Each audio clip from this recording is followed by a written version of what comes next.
Thunderheads loomed over the late afternoon sky, casting the yard in a thick, unsettling gloom.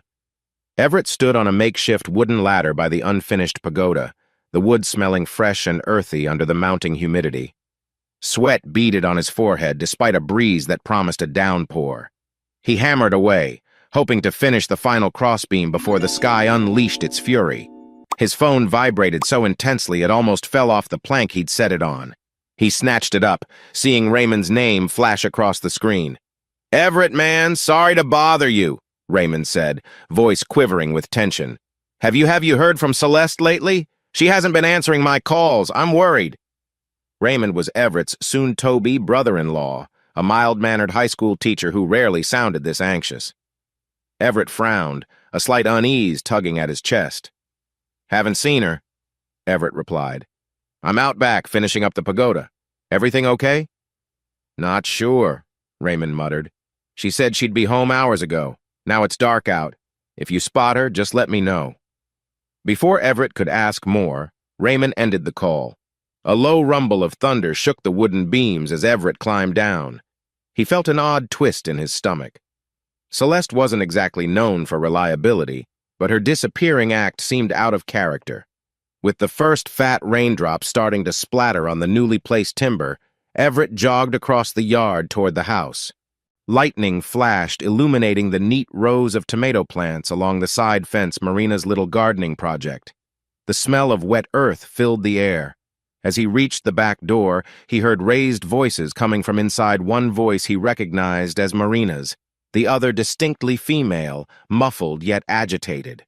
He cracked the door open and stepped into the kitchen. The storm's gloom followed him in. The place felt colder than usual, full of charged air. "Look, I can't keep doing this, Celeste," Marina hissed into her phone, pacing near the sink. She was barefoot, wearing a light summer dress splattered with cooking sauce. Her eyes were wide with frustration or maybe fear. "You said you'd handle it. I know you listened to me for once." Everett froze. Celeste's name again. Marina paused, noticing him by the threshold. Their gazes locked. Lightning flashed through the kitchen window, revealing a flicker of panic in her eyes. She abruptly hung up the call. "Everything all right?" Everett asked, voice low. The tension in the room weighed heavy, like the storm had crept indoors. Marina swallowed hard, fiddling with the phone in her hands.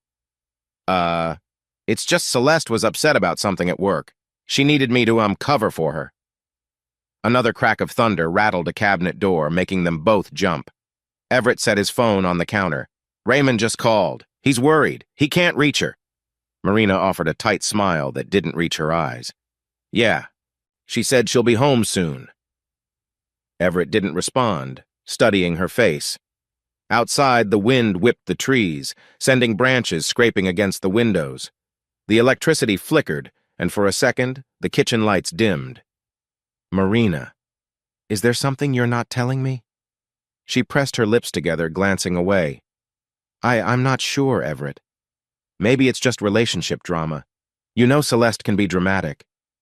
The way she bit her lip and kept her arms defensively crossed made Everett uneasy. He could feel his heartbeat quicken, sensing that some bigger secret lurked just out of reach. A sudden downpour crashed against the roof. Rainwater streamed down the window panes, blurring the outside world into jagged streaks of gray. "I'm gonna head upstairs and take a quick shower," Marina said, trying to shift the mood. "I'll let you know if I hear anything else." He nodded. "Sure." She slipped out of the kitchen, leaving him alone with the storm. The overhead light flickered again, momentarily shrouding the room in darkness. When it blinked back on, the place felt emptier, as if her presence had dragged away the last ounce of warmth. Everett stepped into the living room, flicked on a lamp, and sank onto the couch. The steady hiss of rain against the windows built a relentless tension. His mind swirled. Where was Celeste? And why did she call Marina in such a frantic state? Why would Raymond sound so spooked? Lightning sliced across the sky, bright as a camera flash. From the hallway upstairs, Everett could hear the faint creak of floorboards. He pictured Marina up there, phone clutched in hand, maybe texting or calling Celeste again. Was she telling him the truth, Or was she just waiting for him to stop asking questions? He glanced down at the ring on his finger, an engagement band he wore out of pride for their upcoming wedding. Rain hammered the roof, resonating like a warning drumbeat. He couldn't shake the feeling that something was very off. Outside, the night raged on, and inside, dread quietly rooted itself in Everett's heart. He stared at the swirling shadows on the wall until they blurred together in the flickering light. The storm had arrived, and with it came 1,000 questions and an ominous sense that the life he'd carefully constructed with Marina was about to change maybe sooner than he ever imagined. Early evening slid into night, but the storm refused to let up. Raindrops hammered the rooftop like a relentless percussion line, and the electricity blinked every so often, threatening to go out altogether. Everett found himself standing by the kitchen island, listening to the hiss of the rain and the distant thunder. He hadn't moved much since Marina went upstairs, lost in thought about Raymond's call and Celeste's odd behavior. A half-hour later, Marina returned, her damp hair pulled into a loose ponytail. She wore a fresh shirt and sweatpants, though her expression looked anything but relaxed. Trying for normalcy, she set out plates and forks for dinner, the clatter echoing louder than usual in the tense silence. "It's just leftover spaghetti," she murmured, flicking on the stovetop burner to reheat the sauce. "But it's still good." Everett nodded, pulling out a chair. The overhead light in the dining area cast a warm glow, but it did little to dispel the shadows piling up around them, both literal and metaphorical. As they settled at the small wooden table, Marina tapped the TV remote. The local news channel crackled on, showing footage of flooding in the next county over. A severe thunderstorm warning flashed in bright red text across the bottom of the screen. "More storms," Everett said quietly, pushing a strand of sauce-soaked spaghetti around his plate. "Guess we're stuck here tonight." Marina winced, her gaze darting to her phone on the table. She'd set it face down, as if hiding something. "Yeah, I guess so." Before either could say more, the landline phone, which they rarely used, rang. Marina froze, exchanging a glance with Everett. He reached out and answered. "Hello? Everett?" came the familiar voice of Raymond, still tinged with anxiety. "Is Celeste there? I called her cell again, but nothing." Everett tried to keep his tone calm. "She's not here, Ray. Marina said Celeste might just be running late. Have you heard anything from her since?" "Not a word." There was a slight shuffle on Raymond's end, like he was pacing. "Listen, if she calls you, tell her to come home, okay? My folks dropped by earlier to see the baby. They're worried, too." The mention of the baby Raymond and Celeste's 1-year-old daughter squeezed Everett's chest. He'd nearly forgotten that the child was also tangled up in this swirling confusion. "I will," Everett promised. "Let me know if something changes." He hung up and turned to Marina. Her eyes were fixed on her pasta, shoulders hunched. She sensed his unspoken question. "He still can't reach her?" she asked, forcing her voice to stay even. He shook his head, resting his elbows on the table. "Marina, is there any chance Celeste is in trouble?" She paused, fiddling with her fork. "I really don't know. She told me earlier she was stuck at work with a colleague. Something about finalizing a late project. I believed her." Her choice of words felt awkward, like she was carefully picking them to avoid giving away too much. Lightning flickered through the window, illuminating the boxes of wedding decorations stacked in the corner, a stark reminder of their looming celebration. "That's all?" Everett pressed gently. "She didn't mention who this colleague was?" Marina shook her head, but her eyes betrayed a swirl of emotion. "She just said his name was Dalton, that he's some new hire at her firm." Everett studied her, watching the way she refused to meet his gaze. "You sure you're not covering for her?" Marina's fork clattered onto the plate. She looked up, tears threatening to spill. "Don't do this, Everett. We're about to get married, and you're accusing me of I don't know. Lying for my sister?" "I'm not accusing," he said, voice taut. "I'm asking, because Raymond's frantic and Celeste is MIA. This all feels off." She opened her mouth to answer, but the landline phone rang again, startling them. She snatched it up, trembling slightly. "Hello?" Her expression darkened.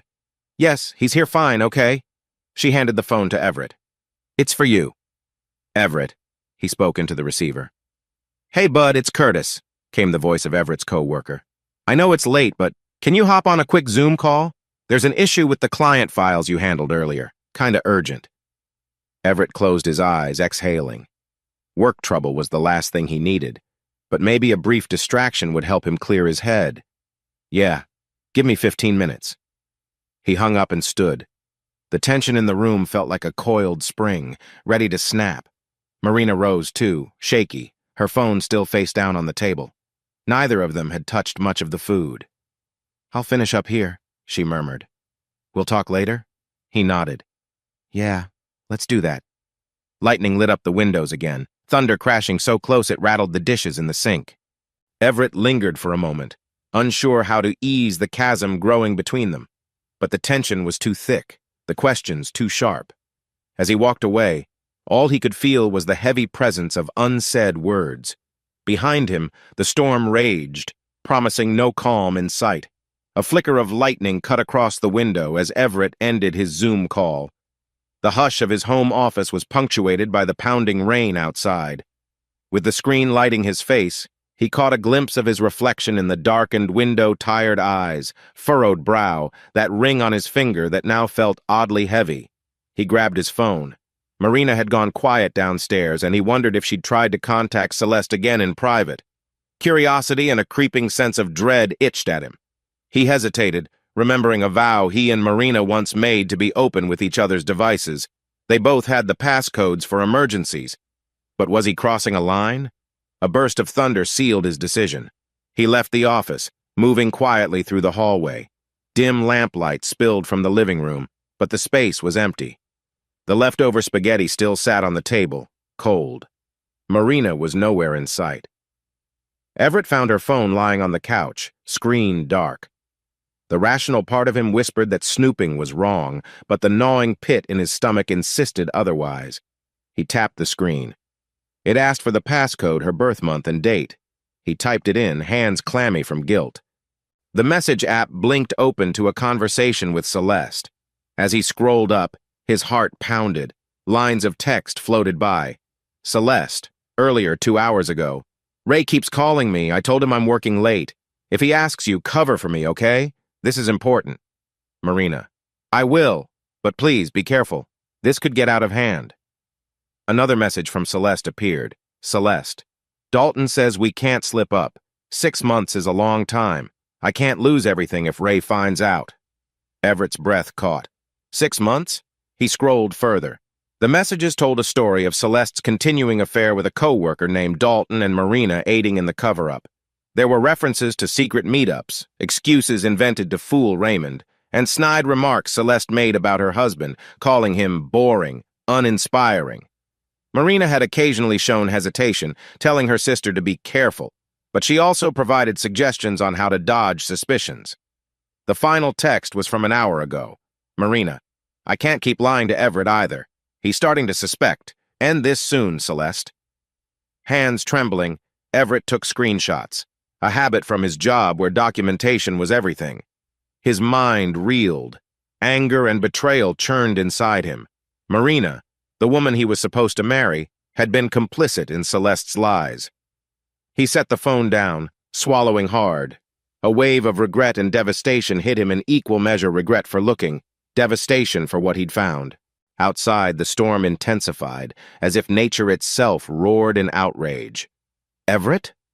He spun around to see Marina standing at the foot of the stairs, her face pale. She wore a loose hoodie, and her hair was still damp from earlier. Anxiety radiated from her posture. She must have heard him rummaging.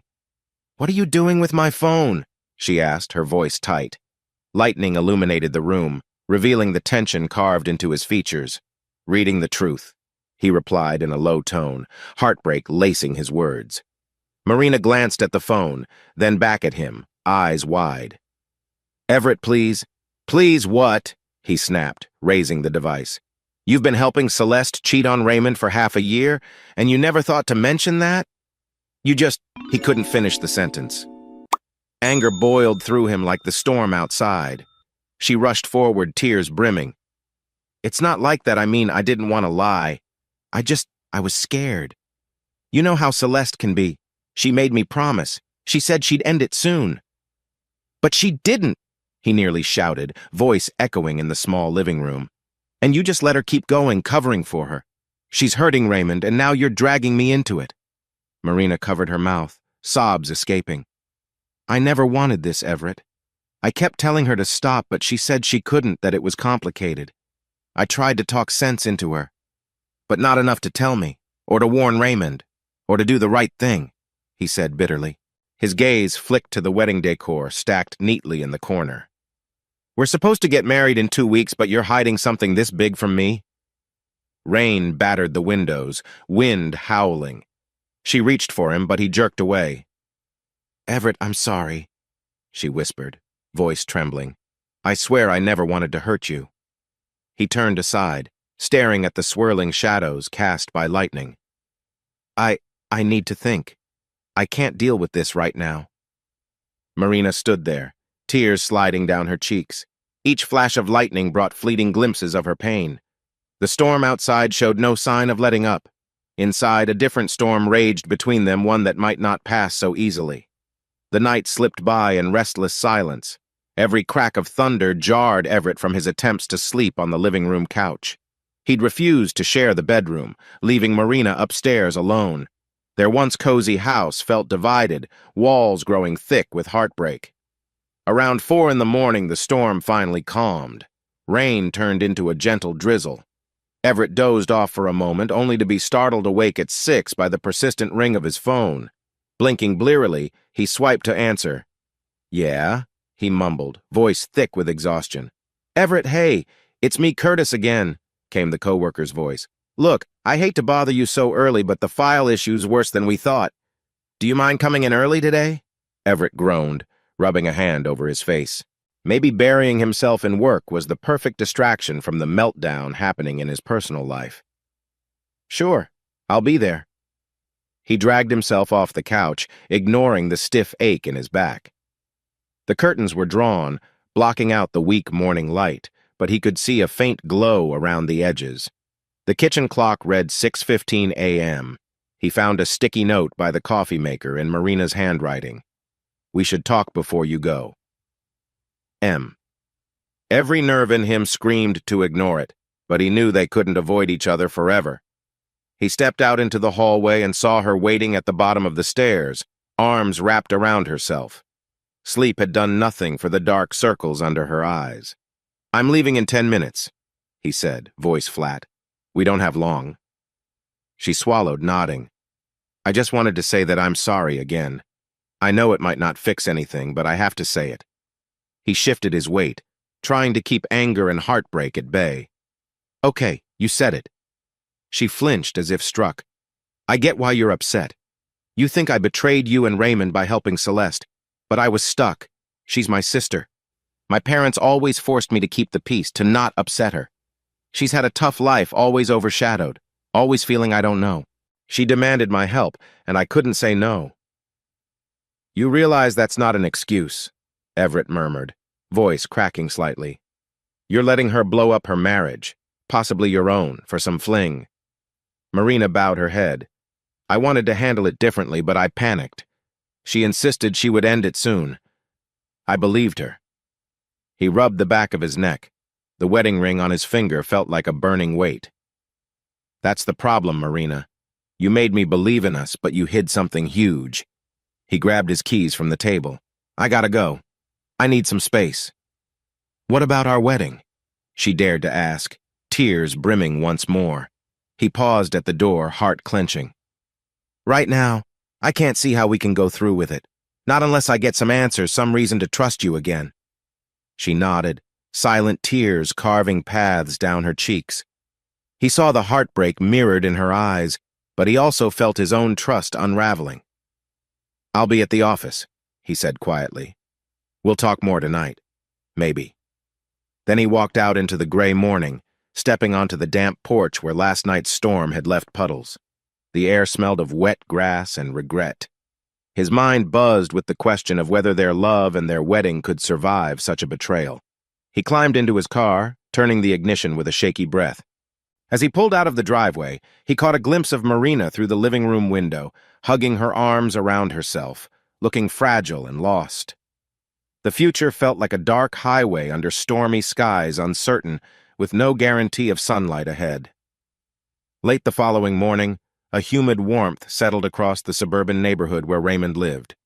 Everett parked along the curb, eyes lingering on Raymond's modest single-story house, which sported a neatly trimmed front lawn and a beat-up sedan in the driveway. He still felt a knot of anxiety in his stomach. Part of him dreaded revealing Celeste's betrayal. Yet he knew Raymond deserved the truth. He stepped onto the porch and tapped lightly on the door. When it opened, Raymond's eyes reflected fatigue and unease. "Everett," he greeted, his voice low. "Thanks for coming."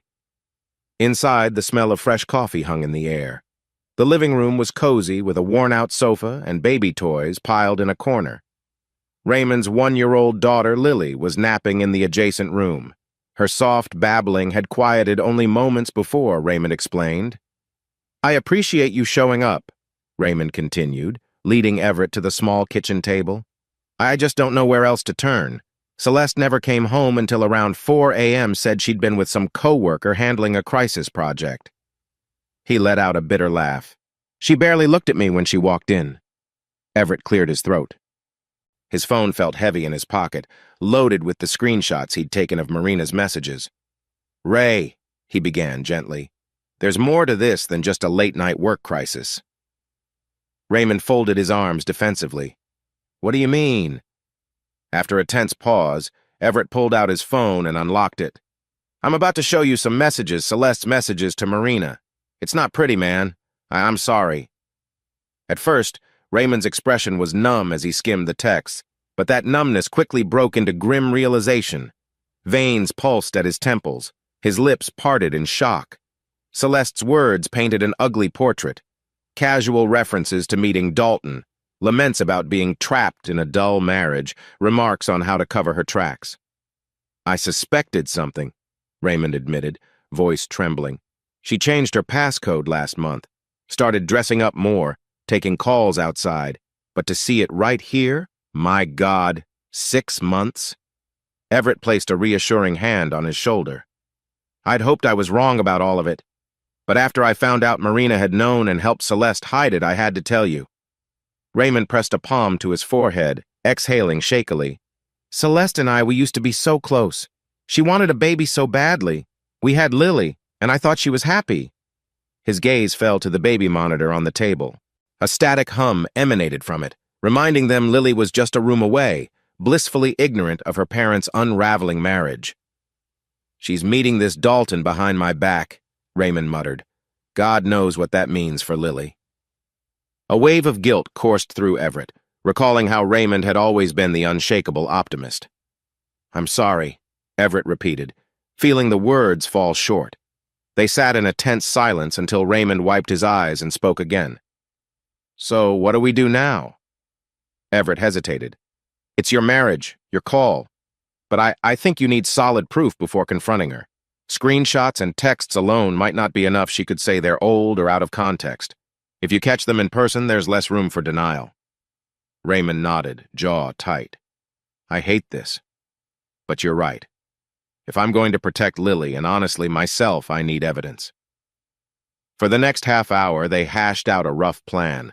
Raymond, normally mild-mannered, started listing times and places Celeste often claimed to be working late. Everett, drawing on some investigative instincts from his own job, suggested discreet methods to confirm her whereabouts, like a small GPS tracker hidden in Celeste's car. "This feels surreal," Raymond muttered, fiddling with the empty coffee mug. "But I guess it's the only way." "Yeah," Everett replied softly. "Better to know the full truth than live in limbo." From down the hall, Lily stirred in her crib, letting out a gentle coo. Raymond looked over his shoulder, sadness etched into his features. "She'll be awake soon. I should feed her." Everett stood, patting his friend on the back. "I'll take off. Let me know when you want to put the plan in motion." "I will," Raymond said, his voice steadier now. "And Everett, thank you.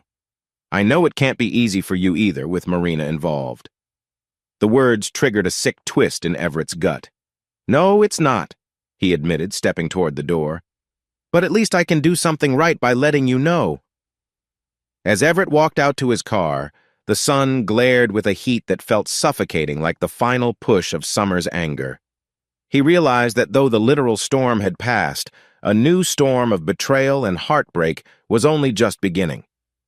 That afternoon, Everett pulled into his own driveway, heart pounding as he spotted Marina's sedan parked outside. In the wake of his earlier confession to Raymond, he felt both resentful and exhausted. He walked in to find Marina in the living room, pacing on the hardwood floor with her arms crossed. She looked up, eyes red from tears. "Everett," she started softly. "I was worried. You left so early." He set his keys on the kitchen counter, not looking at her. "Yeah, I went to see Raymond. Told him everything." Her face paled. "Everything?" "Yes," he said, meeting her gaze with a calm sternness that felt foreign. "Including the texts. He needs to know Celeste's been lying and that you helped her hide it." Marina's hand flew to her mouth, her voice trembling. "Oh God, how did he take it?" Everett sighed. "Not well, obviously. He's crushed, furious. But he's not an idiot, Marina. He's going to look for proof. That's exactly what I'd do in his position." She sank onto the couch, hugging a pillow to her chest. "I never wanted this," she whispered. "I just couldn't say no to Celeste. She can be intense, you know." He folded his arms, bitterness surfacing. "And what about me? I'm your fiancé, or I was. Didn't you think I deserved some honesty before I almost married into this train wreck?" Tears glistened in Marina's eyes. "I was scared. My parents always told me to keep the peace, to never contradict my sister. Whenever I tried to confront Celeste, she threatened to cut me off. She's the star child in their eyes, and I've always been in her shadow." Everett felt a flicker of sympathy, but it warred with his anger. "You still had a choice. You could have come clean. Instead, you lied to me, and you lied to Raymond." She stood abruptly, stepping closer. "I'm sorry. I truly am. Give me a chance to fix this." But the last few days had taken their toll. Memories of late-night arguments, of discovering the incriminating messages, weighed him down. He looked away. "I don't know if I can trust you, Marina. Celeste's betrayal is one thing, but you were my rock. Now, everything's up in the air." Her voice cracked. "You can't leave me, please." "I'm not saying I'm gone," he replied, half turning. "But I can't act like nothing happened. Right now, I'm not sure I want to go through with this wedding." She started to cry, quiet sobs that echoed in the room. He didn't move to comfort her, his own heart feeling cold. Finally, she found her voice again. "Where will you go?" "Don't know," he answered. "Maybe I'll stay here for a bit, but I can't be around you if all we do is argue." A tense silence stretched. Then Marina wiped her cheeks, nodding. "Then I'll go, at least for tonight. I'll crash at a friend's place. Let you have some space." Everett swallowed, a pang of guilt striking him as she headed upstairs to grab a few items. Moments later, she descended, a small suitcase in hand. She paused by the door, voice trembling. "I do love you, Everett. I just made horrible choices." He stood there, arms folded, unable to muster a reply. With a soft click, she was gone. The house fell silent, and Everett felt a strange emptiness settling in. Outside, the sun was dipping toward the horizon, painting streaks of gold across the sky. The fading daylight felt symbolic of his relationship once bright, now overshadowed by doubts and regrets. 2 days later, a sweltering late-afternoon heat wave rolled into town. The tension between Everett and Marina remained unresolved, but he'd buried himself in work. He seldom saw her since she'd started staying at a college friend's apartment. That evening, Everett got a text from Raymond.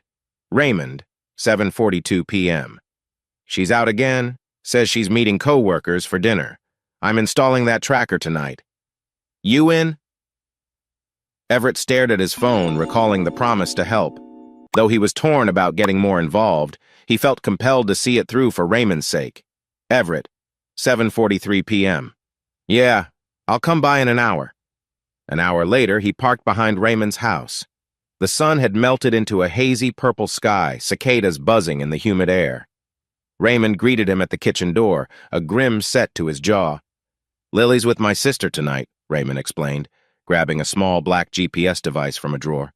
"Celeste left earlier wearing her fancy heels. Said it's just a quick get-together with a new employee, but I recognize the same outfit she wore last month. The one I think Dalton might have bought for her." Everett nodded, a pang of discomfort in his chest. "You ready?" They slipped outside, treading lightly down the driveway. Celeste's car, a sleek silver sedan, glinted under the single floodlight. Raymond unlocked it with his spare key, and Everett popped the hood while Raymond attached the tracker discreetly near the firewall. Thunder growled somewhere in the distance, a small storm system forming again, as though the weather mirrored their constant turmoil. "That should do it," Raymond breathed, stepping back, sweaty from nerves and heat. "We'll track her phone location if we can, but this is safer. I don't trust the phone data alone. She might have turned off location services." Everett checked his watch. "She left around 7, right? If she's meeting Dalton, they might head somewhere fancy." Raymond nodded, closing the hood. "I'll monitor from my laptop. If the GPS shows she's gone to some hotel or out-at-the-way bar, I'll drive over and see for myself. But be careful," Everett cautioned. "If she catches you, it could blow up." "I know," Raymond said, face set in determination. "But better me risking a blow-up than letting her cheat behind my back." They headed inside, hearts thumping. In the living room, a small fan oscillated, barely cutting the stifling heat. Raymond booted up his laptop, installing the GPS app. Everett watched over his shoulder, tension mounting as a digital map flickered to life.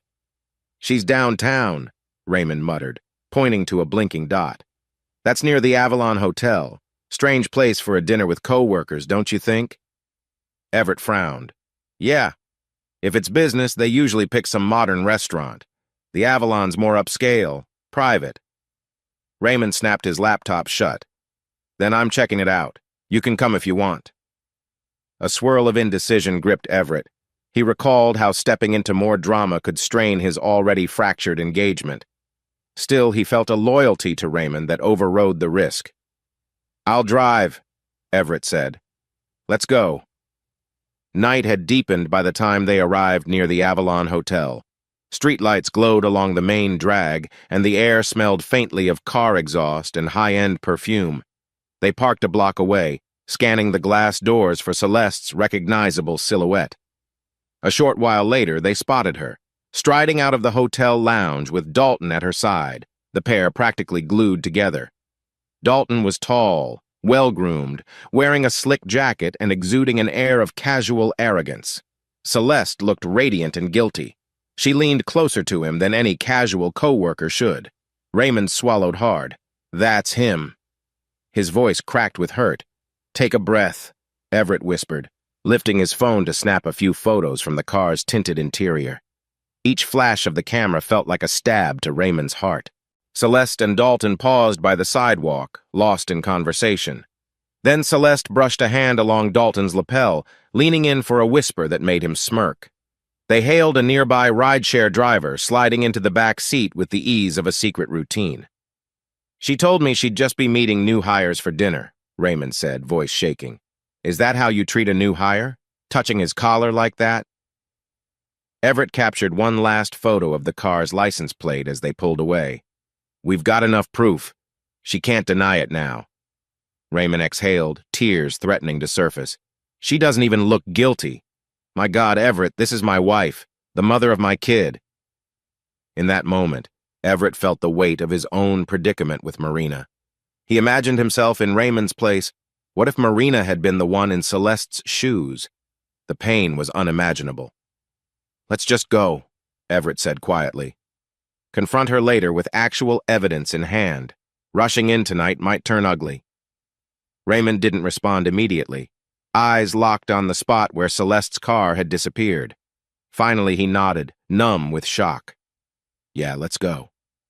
On the silent drive back, the city lights blurred past in neon strips. Neither spoke until they reached Raymond's driveway. The air hung heavy with heartbreak and anger. "Thanks," Raymond managed, opening the passenger door. "I'll see what I can do with these photos. Then I'll decide my next move." Everett gave a tired nod. "You're not alone in this, Ray. If you need help, call me." As Raymond disappeared into the shadowed house, Everett lingered in his car, staring up at the dark sky. A slight breeze carried the promise of another storm. He gripped the steering wheel, heart pounding with sympathy for Raymond and an unsettling dread for what lay ahead in his own life. What he and Raymond had witnessed tonight would send shockwaves through Celeste's marriage and possibly through Everett's engagement as well. The facade had been ripped away, revealing the cracks beneath. He swallowed, wondering if either relationship could be salvaged or if the final threads of trust had already snapped. The moon hung low over Raymond's suburban home as Everett pulled up to the curb. The street seemed oddly quiet for midnight, few porch lights, barely any passing cars. The hush deepened the tension prickling along Everett's skin. Earlier, he'd received Raymond's frantic text. "Celeste just got home. I'm showing her the evidence. Please come." He stepped out of his car, the warm night air thick with anticipation. Across the lawn, a faint glow spilled from the living room window. Everett knocked softly, but the door cracked open almost instantly. Raymond stood there, face taut. "She's inside," Raymond said, voice hushed and trembling. I need you here. For support." Everett nodded, stepping into the living room. Boxes of children's toys were scattered near the couch, as if Raymond had tried to tidy up but abandoned the effort halfway. On the coffee table, photos he and Raymond had taken Celeste and Dalton at the Avalon Hotel lay spread out like a damning collage. Celeste stood in the corner, arms crossed, phone clutched in a white-knuckled grip. The moment she saw Everett, her eyes flashed with fury. "Why are you here?" she snapped, voice edged with bitterness. "This is my marriage, not a public spectacle." Everett met her glare evenly. "Raymond asked me to come. This is between you two. But you know damn well I've seen what you've been doing." Raymond took a shaky breath. He held up a printout of Celeste holding Dalton's arm in that hotel lounge. "You lied to me," he said, voice wavering. "For months, Celeste. Now I want a divorce." She laughed, the sound hollow. "Over a couple of pictures? This is ridiculous. Those prove nothing. Dalton and I were discussing a business venture." "Stop," Everett cut in, though he felt a jab of guilt at interrupting. "We've got more than pictures, Celeste. Texts, times, locations, enough to show you've been sneaking around." "You've got no idea," she hissed, turning to Raymond. "You'd believe your buddies snooping over your own wife's word?" Raymond's face twisted with hurt. He opened his phone, showing her the GPS logs. "Explain why your car pinged a hotel downtown for 3 hours last weekend. Explain the fancy dinners, the new clothes. If it's all business, how come you never told me the name of your client?" Celeste's lips parted, but words failed. Her eyes flicked to the papers on the table, seething frustration mingling with embarrassment. I had my reasons," she muttered. "I wasn't happy, Raymond. You've changed. Ever since Lily was born, you don't pay attention to me. It's always the baby the baby that—" Raymond's voice rose, raw. "She's our daughter. Of course she needs attention. But that doesn't justify cheating." Celeste hurled her phone onto the couch, crossing her arms again. "It's never that simple," she said, though there was desperation in her gaze. "Dalton gave me excitement. He listened to me. Enough." Raymond's tone cut through the air like a blade. He turned to Everett, clearly straining to keep composure. "I'm calling the lawyer in the morning to start the divorce process. I want custody of Lily. She doesn't need to be part of your fling, Celeste." Celeste's expression hardened. "You want war? Fine. Don't you dare think I'll hand Lily over to you without a fight." Her words rang dangerously, and Everett sensed things could escalate. He saw a faint glow from the hallway, likely Lily's nightlight in the nursery. The baby was probably sleeping, unaware of the upheaval happening a few feet away. Suddenly, a muffled knock sounded at the door. For a terrifying second, Everett feared Dalton might have followed her here. But it was the next-door neighbor, Miss Hendricks, wearing a fluffy robe, hair in curlers. "Everything okay?" she whispered, glancing around anxiously. "I heard yelling. Thought maybe I should call the police." Celeste let out a frustrated snort. "Go away, Miss Hendricks. This is private." Raymond forced a polite smile, though his hands shook. "We're fine, thanks. Just a family dispute." The neighbor frowned, obviously unconvinced, but she nodded slowly. "If you need anything, I'm right next door." She slipped away, casting Celeste a wary glance. The door clicked shut, leaving an even heavier silence. "I'm done," Celeste muttered. She yanked her purse from a side chair. "I don't have to stand here and be ganged up on.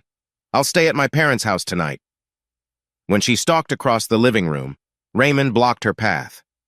"Not without leaving your key. This is my house, Celeste." She paused, fury lighting her eyes. For a moment, Everett braced himself for a physical altercation, but she reached into her purse, tossed a key ring onto the table with a metallic clatter, and stormed out without another word. The front door slammed shut, rattling a framed family photo on the wall. A sob escaped Raymond's throat as he sank onto the couch, face in his hands. Everett inhaled sharply, the emotional toll pressing on them both. The marriage looked irreparable, and it was only a matter of time before lawyers were formally involved. "I'm sorry," Everett murmured, gently touching Raymond's shoulder. "Don't be," Raymond whispered, tears glinting in his eyes. "I needed to see the truth. I just never thought it'd lead here." Thunder rumbled faintly in the distance, as if the weather mirrored the turmoil within the house. Everett stared at the scattered evidence on the coffee table, feeling a sense of foreboding that tonight's confrontation was only the beginning of a much larger storm to come. Sunlight streamed into Everett's home the next morning, but the bright rays felt like a cruel contrast to the bleakness inside. He'd returned home just a few hours after Celeste's meltdown, surviving on minimal sleep. The emotional toll weighed on him like a cinder block. He found Marina in the living room, tear-streaked face staring blankly at her phone. She'd evidently come back sometime around dawn, likely after receiving frantic texts from Celeste. Their home still smelled faintly of the coffee Everett had made before leaving last night. "You okay?" he asked softly, though his tone couldn't hide the residual anger. Marina gave a hollow laugh. "No, Celeste called me. Said Raymond's kicking her out.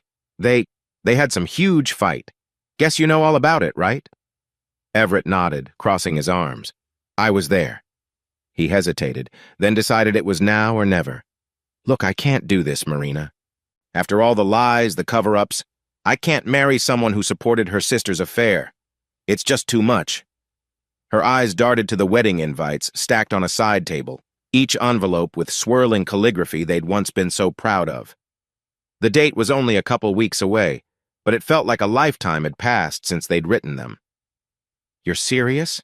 she asked in a hushed voice, heartbreak etched in her features. "Yes," Everett said firmly. "I want to cancel the wedding." Marina jolted to her feet, tears welling up again. "Everett, wait, please, I get it. Celeste lied, I helped her. But we can fix this, can't we? I'll do anything." He swallowed, trying not to let her tears sway him. "It's not that simple. You've been lying to me for months. Even when I asked you directly if something was off, you brushed me off. How do I trust you now?" Before she could respond, the front door banged open. Celeste burst in, eyes bloodshot and hair disheveled. Her knuckles whitened around the doorknob. "Marina!"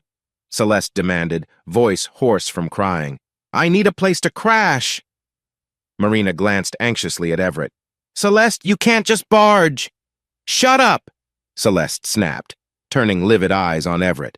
"And you told Raymond everything, didn't you? You helped him ruin me." Everett felt a surge of rage but kept his voice level. "Ruin you? You did that yourself, Celeste. Don't pin your choices on me." Something in her snapped. She lunged forward, swinging a hand at Everett's chest. He dodged, stumbling back, alarmed at how quickly the situation escalated. Marina leapt between them. "Stop! Celeste, calm down!" she cried, trying to hold her sister back. But Celeste wrestled free, aiming another furious shove at Everett. Everett blocked her, breath hitching. "Back off," he warned, a tremor in his voice. "I'm not hitting you, but you can't go around attacking people." Just then, the sound of sirens pierced the air, though faint, growing louder.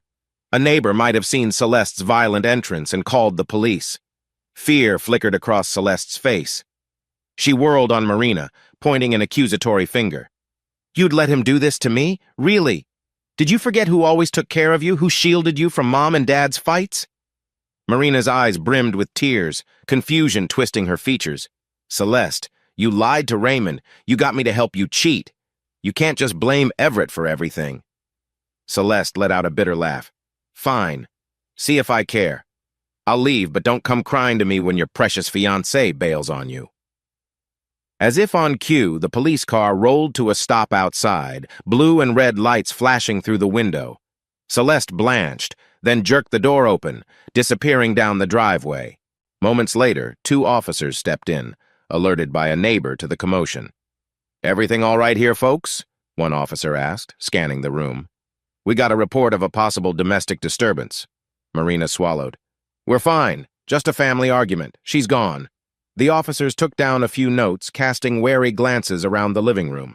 After verifying no one was injured, they left, warning them to keep the noise down. In the ensuing quiet, Marina sank to her knees, shoulders trembling. "Everett, everything's falling apart." He glanced at the wedding invitations, bright calligraphy shimmering in the daylight. Then he met her gaze, pain lining every angle of his face. "I'm sorry, Marina, but I don't think we can go through with it. Not after this." Her tears spilled over, a silent heartbreak that nearly shattered him. But his resolve stood firm. The wedding was over. Everett tossed a few changes of clothes into a duffel bag, the empty echo of his footsteps making the house feel larger than before. A day had passed since he'd publicly canceled the wedding and asked Marina to move out. Yet here he was, leaving himself. He paused in the hallway, noticing a framed photo on the console table. A happier time. He and Marina smiling on a mountain hike, her hair braided under a baseball cap. Memories of that day, fresh air, a sense of promise stabbed at his heart. He forced himself to keep packing. In the living room, Marina stood anxiously by the doorway, eyes rimmed red from crying.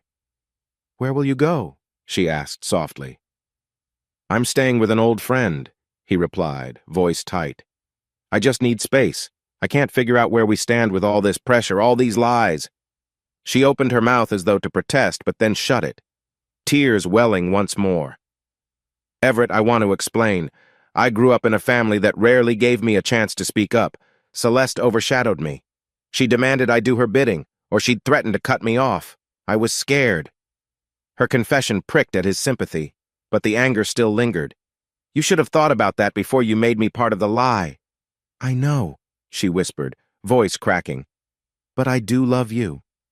He slung the duffel over his shoulder, the weight of heartbreak pressing down harder than the bag itself.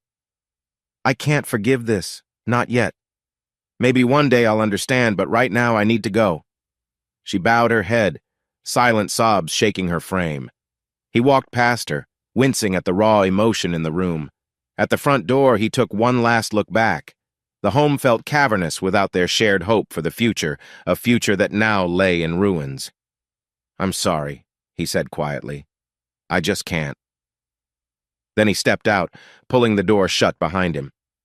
Outside, a chilly gust brushed against his face, a stark contrast to the sweltering days before.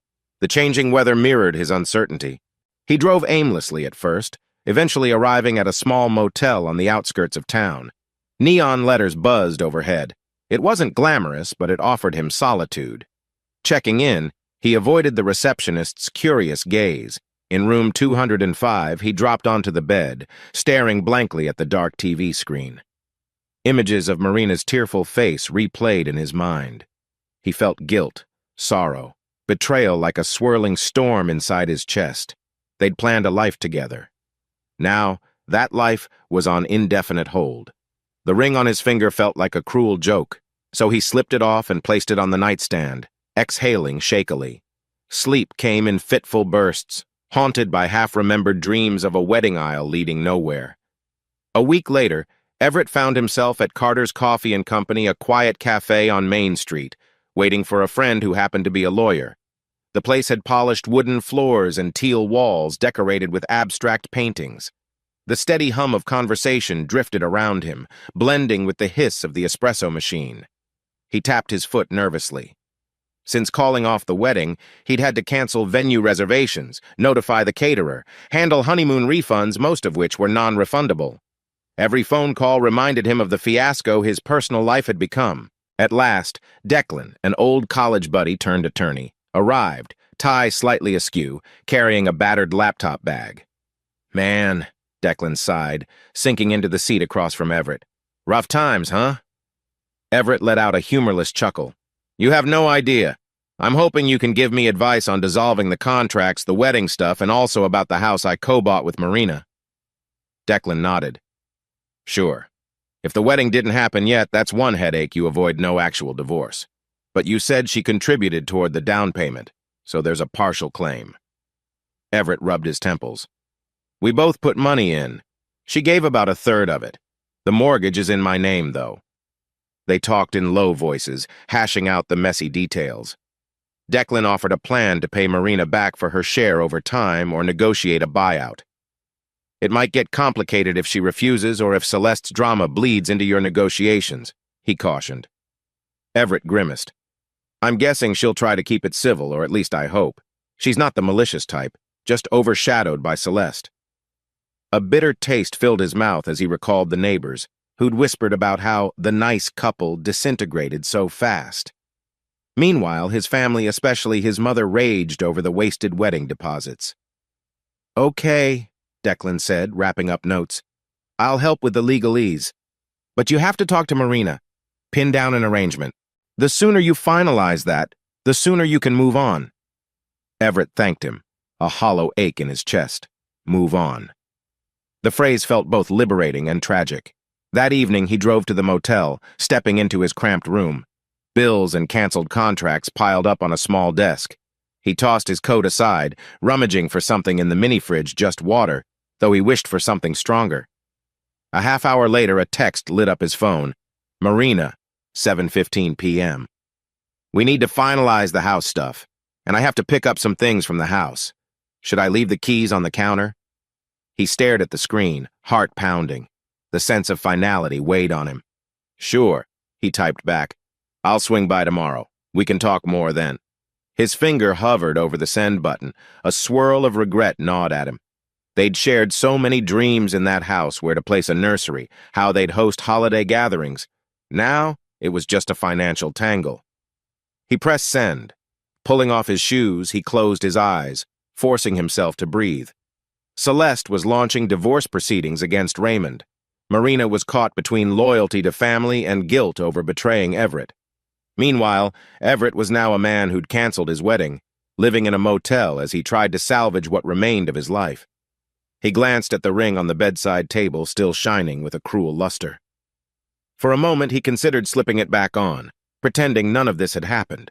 But he couldn't. Too much had been revealed, too many wounds left raw. Outside, a distant siren wailed, melding with the hum of traffic. In the window's reflection, Everett saw only a man trying to figure out who he was after the life he'd planned shattered into fragments. He suspected this was only the beginning of a new chapter, one he never asked for. Morning light filtered through the tall glass windows of the county family court, casting long streaks across the polished floor. Raymond stood in a narrow hallway, clutching a folder of paperwork with sweaty palms. His lawyer, Jensen Lee, a calm man in a crisp navy suit, flipped through pages of notes one last time. Everett arrived, nodding a greeting. "How are you holding up?" he asked softly, noticing the strain in Raymond's eyes. "Terrible," Raymond admitted. "But it's got to be done." He glanced at Lily's baby photo, taped to the inside of his folder. "If I don't do this properly, I could lose her." They'd come to officially file Raymond's divorce petition against Celeste, citing irreconcilable differences chief among them, her affair. The tension in the air felt heavier than any thunderstorm Everett had stood in. After a short wait, a court clerk called their names. They walked into a modest hearing room, fluorescent lights humming overhead. Across a wooden table sat Celeste, chin lifted in defiance. She wore a tailored black blazer, her expression a mix of hurt and anger. By her side stood her own attorney, Patricia Morales, tapping a pen against a thick file. The judge, a middle-aged woman with graying hair, reviewed the initial statements. Jensen introduced evidence of Celeste's affair, timestamps, location logs, pictures. Celeste scowled, arms folded. "This is absurd," Celeste interjected once. "He's painting me as some monster. I had reasons for what I did. But the judge signaled for her to let Jensen finish. When he concluded, Patricia cleared her throat. Your Honor, my client will seek full custody of their child. She alleges, Patricia paused meaningfully, flicking her gaze at Raymond, that Mr. Raymond is frequently absent, inattentive, and possibly negligent. The claim made Raymond recoil. That's a lie, he breathed. I'm a high school teacher. I'm home every afternoon by 4. Celeste was the one gone late at night. Everett clenched his jaw, recalling Celeste's repeated absences with Dalton. The judge, looking unimpressed, asked Patricia for concrete evidence of neglect. Patricia tried to spin a vague narrative about Raymond's unpredictable schedule, but it lacked substance. Miss Celeste, the judge said firmly, do you have any documented proof that Mr. Raymond is an unfit parent? Celeste squirmed, shooting Everett a venomous look, as if blaming him for her predicament. I just know how he can be. He's controlling sometimes. Without corroboration, the judge replied in a measured tone, these claims are speculative. Let's move on. In the end, the court made a preliminary decision. Lily would remain primarily with Raymond until further investigation. It wasn't the final verdict, but a strong initial stance. Celeste stiffened, eyes burning with resentment. She cast one last glare at Everett and Raymond before stalking out with Patricia. Raymond inhaled shakily. Jensen patted his shoulder. This is just step 1, but it went well. Keep records of everything, okay? She might push back harder. Everett caught Celeste glaring from down the hall. She turned away, her heels clicking angrily on the tile. He could almost feel her hatred radiating. No doubt she blamed him for providing evidence. But he kept his chin high. Raymond was doing the right thing. Meanwhile, Marina found herself stuck back in her childhood bedroom, its peach-colored walls and floral curtains mocking her with memories of teenage years. She'd been living there for a couple of days since leaving Everett's house. Her parents, stern, conservative folks, had barely concealed their displeasure. That afternoon, Marina sat at the old wooden desk, fiddling with a pen. Through the window, a sliver of sun fought to brighten the dusty corners. She heard muffled voices downstairs, her mother complaining about the family's reputation, her father grumbling that she should side with Celeste to keep the peace. A sharp knock on her door made her jump. Her mother walked in, arms crossed. Celeste's lawyer called, she said curtly. They want you to give a statement supporting Celeste. Since you lived with her for a time, you can confirm if Raymond was, neglectful. Marina's pulse quickened. Mom, that's not true. Raymond is a good dad. He adores Lily. Her mother shot her a warning look. Don't be naive. Celeste is your sister. Family stands together. You can't let outsiders tear us apart. Celeste tore herself away, Marina muttered, voice trembling. She cheated. She used me. A new wave of scorn twisted her mother's features. You have no backbone. That's your problem. You let Celeste push you around, and now you're letting Everett do the same. Grow up. The words stung. Marina pressed her lips together, tears threatening. Everett and I were separated, and it's because I followed Celeste's lies. Her mother shrugged, unsympathetic. You better decide if you want to betray your sister now, because the lawyer needs your testimony. With that, her mother left, slamming the door. Marina sank onto the bed, burying her face in her hands. She felt trapped. If she lied for Celeste, she'd sink deeper into deceit. If she told the truth, her family might disown her. Late that evening, she worked up the courage to text Everett. Can we meet? I need your advice. His reply came almost an hour later. Do what you think is right. I can't decide for you. No warmth, no reassurance. She understood he'd lost trust in her. She stared at her reflection in the mirror, tears slipping down her cheeks. She remembered how Celeste once shielded her from bullies in high school, how they used to bond over silly jokes. Now her sister was dragging her into a legal battlefield. Marina clenched her fists, uncertain whether to stand by Celeste or side with honesty. The weight of that choice pressed on her chest like a heavy stone. The next hearing was only days away, and Celeste would expect her to lie on the stand. Could she do it? Or was it time to break free of her family's manipulations for good? A few days later, the next court hearing loomed. Raymond, accompanied by Everett, stood in the same bland corridor, tension coiled in every muscle. This session was more formal. Celeste planned to present allegations of Raymond's emotional abuse. Rumor said she had evidence, but no one knew what that meant. When the session began, Celeste's lawyer took the floor, unveiling a handful of photos. Raymond looking tired or upset after a long day, Lily in the background crying. Celeste claimed these images proved his lack of emotional stability. Raymond's lawyer, Jensen, calmly dissected each photo. One was from a birthday party where Lily fussed, and Raymond tried to soothe her. Another showed Raymond with a headache after a school day. None showed actual abuse. "Miss Celeste," Jensen asked gently, "do you have any real documentation? Police reports? Medical records? Anything beyond these snapshots?" Celeste grew flustered, shooting an anxious glance around the courtroom. "Well, it's obvious he's unfit," she snapped. "He's never around," he yells. "Objection," Jensen interjected. "Baseless claim without evidence." The judge frowned, nodding. "Miss Celeste, do you have witnesses willing to confirm any of this?" At that moment, all eyes flicked to Marina, who sat in the back. She'd come, presumably to testify, but she remained silent, her gaze darting to the floor. Celeste's lawyer called her forward. Marina rose stiffly, swallowing. "Your Honor," Celeste's lawyer said, "Marina can speak to Mr. Raymond's home life. She lived there at times." Marina stepped up, trembling. She looked at Celeste, who offered a tight, expectant smile like a silent threat. Then she glanced at Raymond and Everett.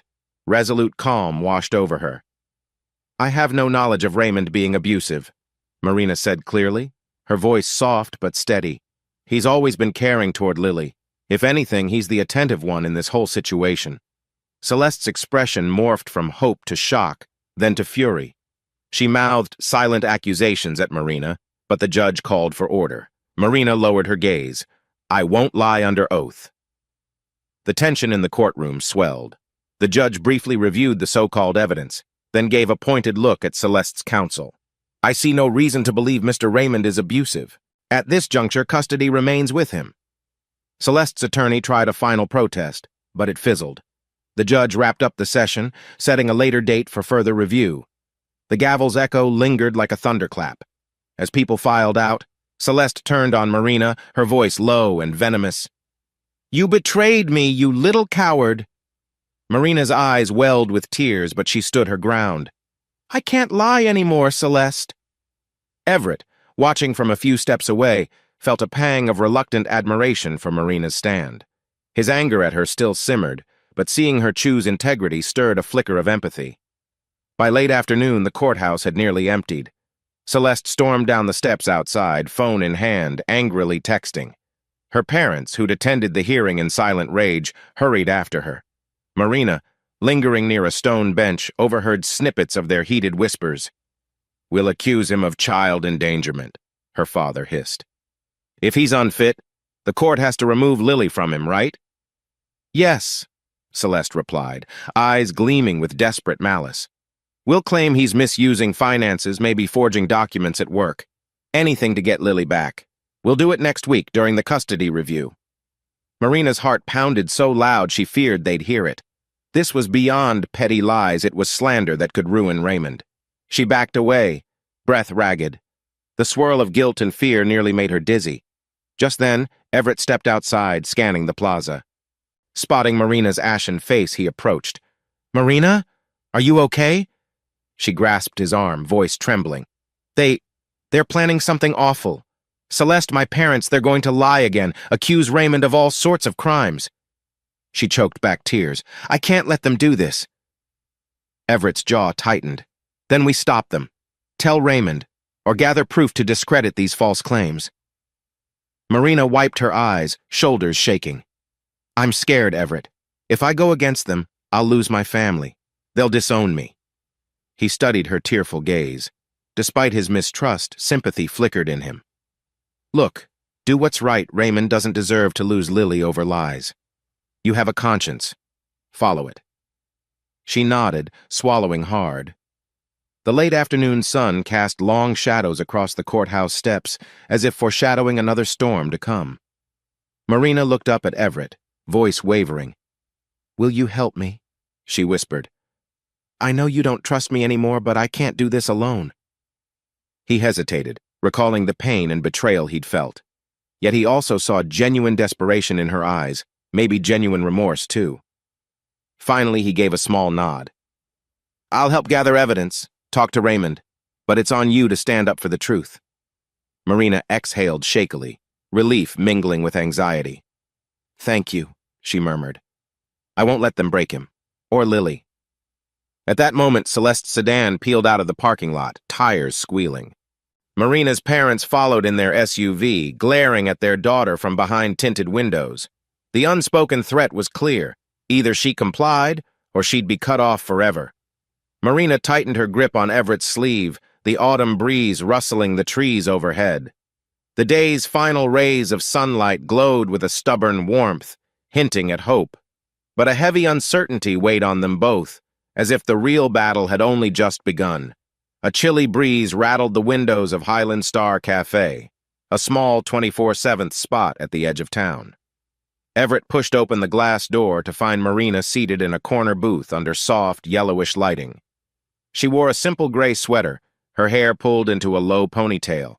The dark circles beneath her eyes suggested she hadn't slept much. He approached cautiously. Since parting ways amid so much conflict, meeting face to face again felt tense. Yet something in her posture, shoulders slightly hunched, hands clasped together, hinted at genuine desperation. Thanks for coming, she said in a subdued voice. Everett slid onto the opposite bench. He noticed 2 steaming mugs on the table. She'd ordered a black coffee for him, just the way he liked it. A tiny gesture, but it chipped at his guarded resentment. You said it was important, Everett replied tersely, taking a sip. Marina glanced around as though worried about being overheard.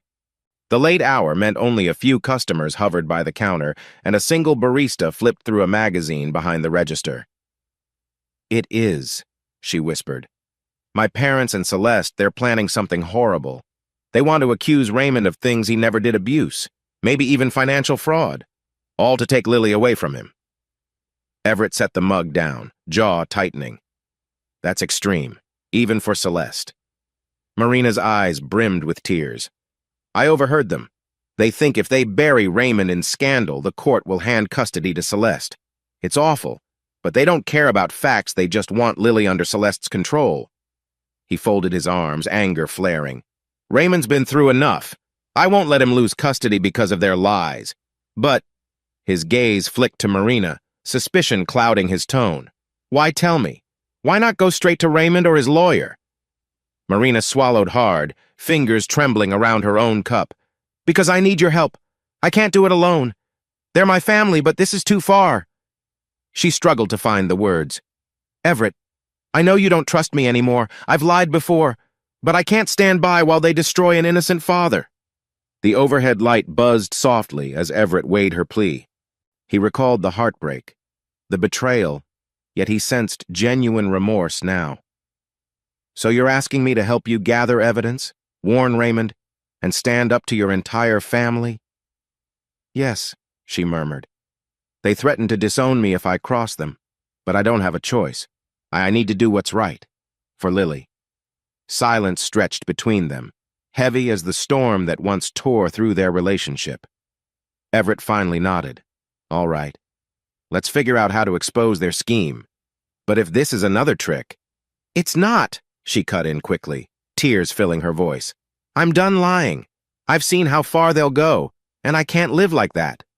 He studied her face, recalling the gentle woman he'd fallen in love with, burdened by Celeste's demands, overshadowed by a domineering family. Maybe she truly wanted redemption. He cleared his throat. I'll talk to Raymond, help him prepare. We'll need proof recordings, texts, anything that shows they're conspiring. Marina inhaled shakily, relief washing over her. Thank you, she whispered. I know it's a lot to ask, but I appreciate it. Outside, the cafe's neon sign flickered in the darkness, casting faint reflections on the rain-splattered sidewalk. Everett's phone buzzed with a message likely from Raymond, anxious about the next court date. As he sipped his coffee, he realized he wasn't just stepping into a legal battle. He was revisiting the tangle of heartbreak that still lingered between him and Marina. For the first time in a while, though, he sensed a faint glimmer of hope for Lily, for Raymond, and perhaps for the fragile bond he once shared with Marina. The following morning, Marina mustered the courage to share her revelation with Raymond at his small rental apartment.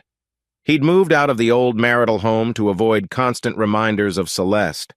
The place was modest, a gray couch, a play area for Lily, and an array of half-unpacked boxes.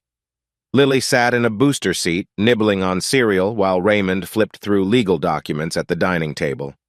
Everett stood by the window, arms crossed. As Marina detailed her parents' plot, Raymond set the papers aside, face growing pale. "They want to accuse me of harming Lily?" "Yes," Marina admitted, her voice trembling. "They'll claim you're financially irresponsible, too. Anything to paint you as unfit." Raymond's jaw tightened. "This is insane. I'm just a teacher trying to keep my kids safe. How could they sink so low?" A gentle coo sounded as Lily dropped a bit of cereal, gazing at the adults with wide eyes. The sight only steeled Raymond's determination. He turned to Everett. "We need a plan." Everett nodded. "We gather everything we can evidence that you've been a responsible father, like daycare records, pediatric checkups, references from your principal. And if Marina can record any new threats from her parents or Celeste, we'll hand that to your lawyer." Marina hugged herself, nerves rattling. "I'll do what I can," she whispered. "But my parents, if they catch me." A sudden noise from the hallway startled them. Heavy footsteps. Banging erupted at the door. "Marina, we know you're in there!" came a muffled shout, her father's voice. "Open up!" She froze, heart hammering. Raymond scooped Lily into his arms, bracing himself. He cast Everett a wary glance, unsure how this confrontation might unfold. But Everett strode to the door, flinging it open. There stood Marina's father and mother, flanked by Celeste. All three wore expressions of anger and betrayal. Celeste's eyes flicked to Lily, then hardened at Raymond and Everett. "So it's true," her mother said icily, pointing an accusing finger at Marina. "You've run off to help them? You're betraying your own family for these outsiders?" Marina's father glowered. "We told you to stand with Celeste in court. Instead, you're plotting with her enemies?" Marina swallowed hard, knees threatening to buckle. "They're not enemies. They're the truth," she managed, voice trembling. "You're trying to ruin Raymond, lie to the court, and I won't be part of that." Celeste let out a scornful laugh. "You coward. After everything I did for you, you'd choose them." Everett stepped forward, keeping calm. "This is Raymond's apartment. You have no right to barge in here, demanding anything." "Now leave," Marina's mother sneered. "Don't lecture us, you wedding wrecker. You're the reason this family is in shambles." A low growl of thunder rumbled outside, though the day looked bright, perhaps a passing front. Inside, tension crackled like static electricity. Marina drew a shaky breath. "Mom, Dad, Celeste cheated. You know she did. Raymond deserves custody. We can't lie just so she can keep Lily." Her father's face darkened. "We're done here," he spat, reaching for the door. "You're no daughter of mine if you side with them." Celeste's eyes flashed with raw hatred. "Enjoy your new family, Marina," she hissed. "When the court sees what we have against Raymond, you'll regret this." They turned and stormed out, the slam of the door echoing in the tiny living space. Tears rolled down Marina's cheeks as she realized she'd just severed the last frayed thread of belonging to her parents. A wave of sadness nearly buckled her knees. In the stillness that followed, Raymond approached, setting Lily gently into her playpen. He placed a hesitant hand on Marina's shoulder. "I'm sorry," he murmured, voice thick. "That can't be easy." Marina swallowed, glancing up at Everett. His features softened, just a hint. "You did the right thing," he said quietly. Though heartbreak weighed on her like an anchor, a faint sense of relief flickered. She'd chosen truth over family deceit, and perhaps found an unexpected ally in Everett once more. A week later, a biting wind swept across the courthouse parking lot. The urgent custody hearing had been scheduled after Celeste's new allegations against Raymond, allegations supposedly involving child endangerment.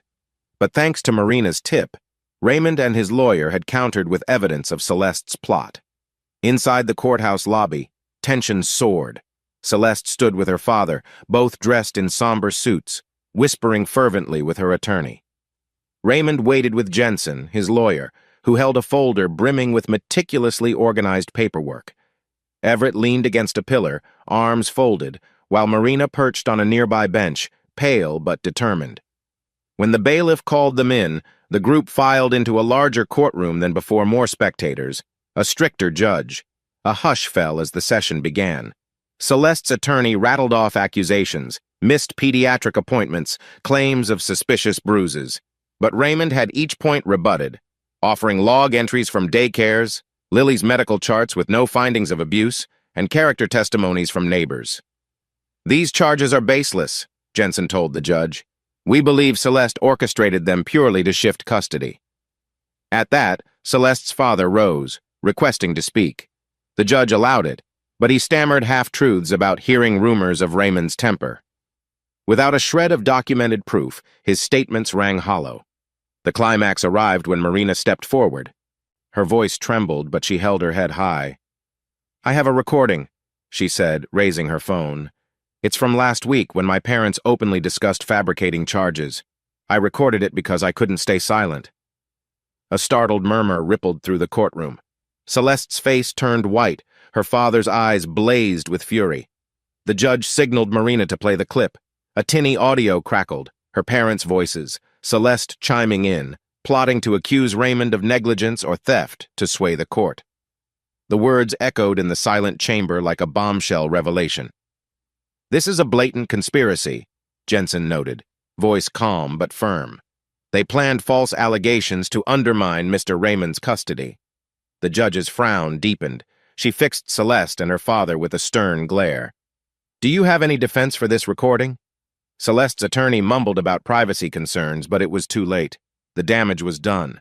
The judge abruptly halted the hearing, announcing she needed no further evidence. Raymond would retain custody, and Celeste's visitation rights would remain strictly supervised. She warned that any future false claims could incur severe legal penalties. Celeste slumped in her seat, face drained. Her father stood rigid, fury radiating from every pore, but he had no recourse. The gavel pounded and the court adjourned. As people filed out, Everett caught a glimpse of Marina exhaling a shaky breath. He stepped closer. "You okay?" She swallowed, nodding. "I guess so. It's just my family practically hates me now, but I couldn't let them lie anymore." Everett's hand hovered near her elbow, offering silent support. He felt a complicated mixture of pride, relief, and lingering hurt. In that moment, a swirl of emotions blurred the edges of his anger. He realized how courageous her choice was. Raymond sidled up, gently hugging Marina. "Thank you," he said, voice thick with gratitude. "You saved us. And Lily." She managed a small smile, tears brimming. Standing there, the three of them formed an odd circle of loyalty forged in the crucible of betrayal. Outside, rays of afternoon sunlight broke through drifting clouds, shining on them like a quiet promise of peace after the storm. Later that evening, when the adrenaline of the courtroom victory had faded, Marina trudged down a dimly lit sidewalk toward a modest apartment complex. She'd rented a tiny unit 2 days ago after her parents kicked her out. The place was old but clean, smelling of fresh paint in the narrow halls. She stepped inside her unit, greeted by sparse furniture, a second-hand sofa, a small folding table, a single lamp. It felt cold, lonely. Yet it was hers, free of Celeste's or her parents' manipulations. She flicked on the overhead light, dropping a grocery bag onto the cramped kitchen counter. Slipping out of her coat, she sank onto the couch and pulled out a sheet of paper. A letter she'd spent the last night writing a raw, open account of her guilt, her fear, and her regret for having betrayed Everett's trust. In it, she confessed her lifelong pattern of bowing to Celeste's will, her deep-seated need to avoid conflict at any cost. "I don't know if you'll ever read this," she'd penned, "but I need you to know I'm trying to be a better version of myself." With trembling hands, she folded the letter into an envelope labeled with Everett's name. She intended to deliver it soon. Maybe he'd tear it up, or maybe he'd read it and understand. A faint rap on her door made her jolt. Opening it, she found Everett standing there, shoulders hunched under the weight of unspoken emotions. He held a small bag of takeout, the scent of warm noodles drifting from it. Figured you might not have had time to cook, he said quietly, a half-smile tugging at his lips. Can I come in for a minute? Marina's eyes widened. Sure, she said, stepping aside. Her heart raced at his presence here in this fragile new space of hers. He glanced around, noticing the bare walls, the mismatched furniture.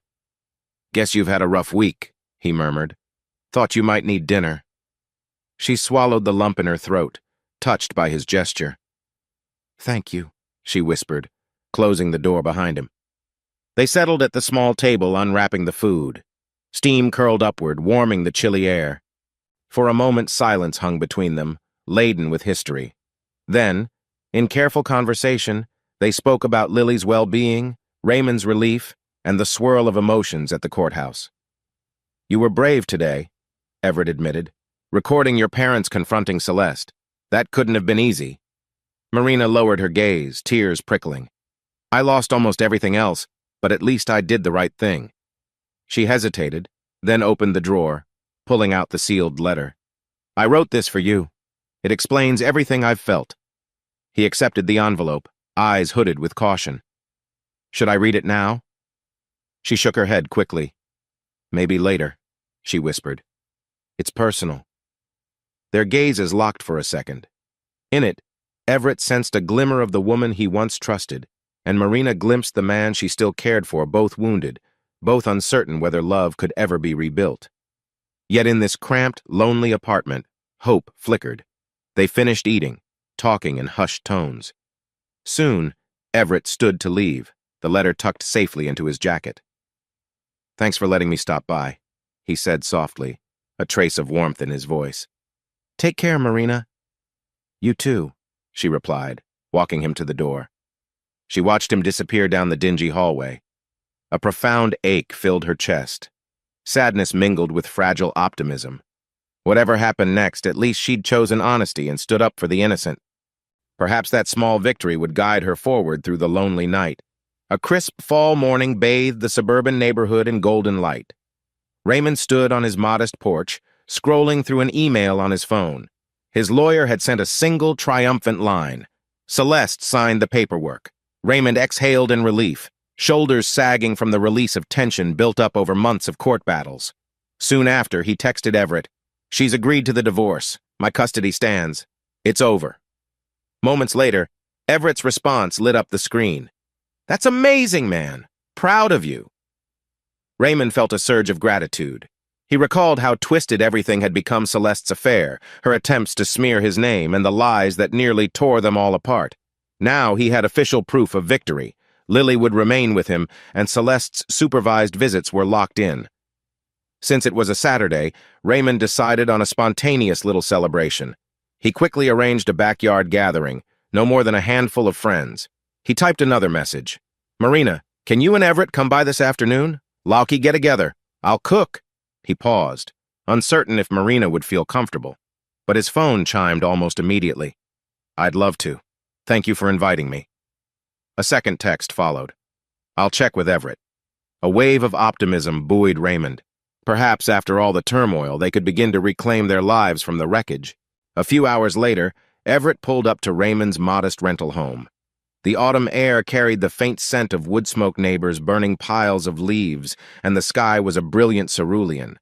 He parked near the curb, spotting Marina's small sedan. His stomach knotted. They'd spoken occasionally since the fiasco, but face-to-face meetings were still tinged with unresolved feelings. Stepping onto the porch, he found Marina quietly lingering by a potted plant, wearing a light sweater the color of dusty rose. She offered a tentative smile. The hush between them was charged with unspoken apologies and hopes. Hey, Everett said, adjusting the collar of his jacket. Hey. Marina's cheeks colored slightly. I got here early to help Raymond set up. From inside, they heard Lily's giggles and the murmured conversation of one or two neighbors. The screen door creaked open, and Raymond emerged in a casual shirt, an apron reading, World's Okayest Chef. You made it, he said warmly, gesturing them in. Food's almost ready, just some grilled chicken and veggies. Nothing fancy. Everett stepped inside, eyes drifting over the cozy living room. Bare walls, a scattering of baby toys. Lily toddled around, babbling happily. Another friend, Mark, from Raymond's school, waved from the couch. After a brief round of small talk, Everett and Marina wound up in the kitchen together, plating side dishes. The clink of utensils on plates broke the uneasy silence. "Thank you," she said suddenly, not meeting his gaze. "For everything you did for Raymond. For Lily." He nodded, turning a fork over in his hand. "He's a good friend. Deserved to keep his daughter safe." Marina swallowed. "I'm still so sorry. My choices helping Celeste hide things hurt more people than I ever imagined." He set down the fork, turning to face her. "I won't lie, it hurt a lot. But I've seen how much you've sacrificed to make it right. Standing up in court, losing your family's approval." He paused, exhaling. "I can't say I'm over it all, but I appreciate that you've changed." Her eyes glistened. Before she could respond, Lily's laughter rang out, drawing them back to the living area. The moment of honesty lingered, though, a subtle step toward healing. Late afternoon sun cast warm hues over Raymond's backyard. A simple table had been set up beneath a small maple tree whose leaves glowed orange and red. The grill sizzled, sending up a tantalizing aroma of marinated chicken.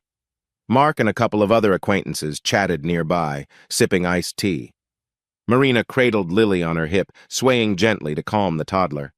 Everett watched, arms folded, noticing how at ease Marina looked with the child, cooing softly as Lily dozed against her shoulder. "She's a natural," Raymond commented, sidling up to Everett with a grin.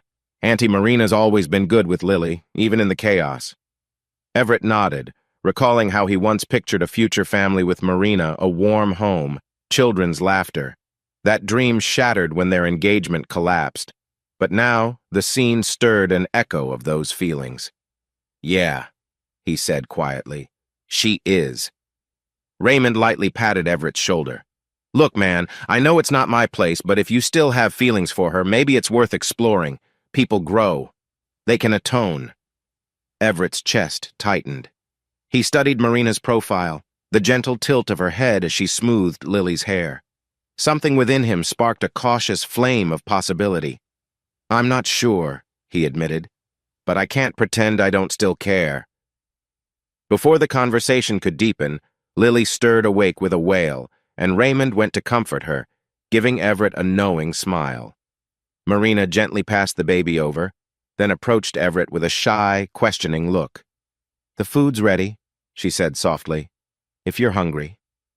He managed a small grin. "Starving." Together they joined the group at the table, indulging in simple, comforting fare: grilled chicken, roasted vegetables, warm bread. Laughter wove through the gathering as Mark told funny school stories, and Lily's giggles punctuated the mild autumn air. For a moment, it felt like all the heartbreak and court battles had occurred in a distant realm. Evening crept in, and the yard emptied. Neighbors and friends drifted home, leaving only Everett, Marina, and Raymond with Lily. As the stars flickered overhead, Raymond excused himself, carrying a drowsy Lily inside to tuck her in. That left Everett and Marina in the hush of twilight. Nearby, a compact fire pit glowed Raymond's nod to Everett's pagoda project, a symbol of fresh starts. They sat on a wooden bench, the crackle of flames filling the silence. Overhead, the night sky stretched clear, a scattering of constellations. "I'm glad we did this," Marina ventured, voice low. "It feels like closure, for Raymond and Celeste, at least." Everett nodded. He's finally free from her manipulations. Now it's up to him and Lily to build a better life. Marina drew a slow breath. "And for us?" she asked timidly, eyes reflecting the firelight. "Is there any chance we can rebuild?" He gazed into the embers. The memory of betrayal still stung, but so did the memory of love. "I don't know," he admitted, voice husky. "But I do know I can't just shut you out anymore. Seeing you stand up for the truth, it reminded me why I fell for you in the first place."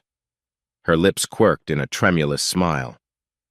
"I can't promise I'll be perfect, but I'm willing to try one step at a time." Everett shifted closer, the warmth of the fire dancing on their faces. "No rushing," he agreed. "We'll see where it goes. I'm not sure I'm ready to propose again anytime soon." He chuckled softly, a hint of teasing in his tone. She let out a breathy laugh, relief flickering. Fair enough. I guess we could just talk more, get to know each other again. The orange glow of the flames framed her hopeful expression. They sat there, shoulders almost touching, sharing the quiet crackle of wood and the gentle hush of the evening. Overhead, a faint breeze stirred, carrying the scent of burnt leaves and possibility.